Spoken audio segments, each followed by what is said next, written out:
वज़ीर दाखिला राना सनाउल्लाह का कहना है कि परवेज़ इलाही से किसी तरह का कोई राब्ता नहीं। पंजाब असम्बली में तहरीक अदम एतमाद लाने का अभी कोई फैसला नहीं हुआ। अगर पंजाब और खैबर पख्तूनख्वा की असम्बलियाँ तोड़ी गईं तो बाकी बरकरार रहेंगी। वो लाहौर में मीडिया से गुफ्तगू कर रहे थे। की मोशन पेश करनी है या नहीं करनी, गवर्नर ने एडवाइस देनी है या नहीं देनी, इस पर अभी तक कोई हतमी फैसला नहीं हुआ। वफाकी और दोनों सूबों की हुकूमतें बरकरार रहें और पंजाब में भले ज़िमनी इलेक्शन हो या जनरल इलेक्शन हो असम्बली का, तो हम बेहतर पोजीशन में होंगे। कोई शक नहीं है कि हम महंगाई में कमी नहीं ला सके।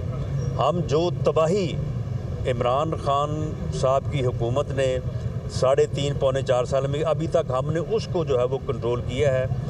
आने वाले वक्त में हम इस महंगाई को भी कंट्रोल करेंगे। परवेज़ इलाही साहब के साथ हमारे कोई बैकडोर जो है वो राब्ते नहीं है।